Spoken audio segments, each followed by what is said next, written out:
एक बार की बात है, एक छोटे से गांव में एक प्रकृति प्रेमी वैज्ञानिक रहता था। वह अक्सर पेड़ों के नीचे बैठकर पक्षियों, फूलों और कीट पतंगों का अवलोकन करता था। एक दिन वह अपने बगीचे में टहल रहा था, तभी उसकी नजर एक कोकून, तितली के लार्वा का आवरण पर पड़ी, जो एक टहनी से लटका हुआ था। वह जानता था कि उस कोकून के अंदर एक तितली बनने की प्रक्रिया चल रही है। उसे उत्सुकता हुई, इसलिए वह हर दिन उस कोकून को देखने लगा। कुछ दिनों बाद उस कोकून में हलचल दिखाई देने लगी। एक छोटी सी दरार पड़ी और तितली ने बाहर आने की कोशिश शुरू कर दी। वह वैज्ञानिक बहुत ध्यान से यह सब देख रहा था। तितली धीरे धीरे बाहर निकलने की कोशिश कर रही थी, लेकिन बहुत संघर्ष कर रही थी।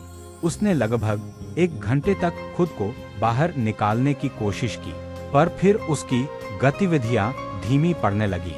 जैसे वह थक चुकी हो, वैज्ञानिक को उस पर दया आ गई। उसने सोचा कि वह उसकी मदद करेगा। वह अंदर गया, कैंची लाया और कोकून को थोड़ा सा काट दिया ताकि तितली आसानी से बाहर निकल सके। तितली बाहर तो आ गई, लेकिन उसका शरीर सूजा हुआ था और पंख सिकुड़े हुए थे।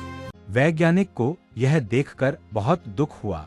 उसने बाद में पढ़ा कि तितली के कोकून से बाहर निकलने की प्रक्रिया ही उसकी उड़ान के लिए जरूरी होती है। जब तितली को कोकून से बाहर निकलने के लिए संघर्ष करना पड़ता है, तो उस प्रक्रिया के दौरान उसके शरीर का द्रव पंखों में चला जाता है, जिससे वे फैलते हैं और मजबूत बनते हैं। लेकिन क्योंकि वैज्ञानिक ने उसे मदद करके उस संघर्ष से बचा लिया, तो वह प्रक्रिया अधूरी रह गई।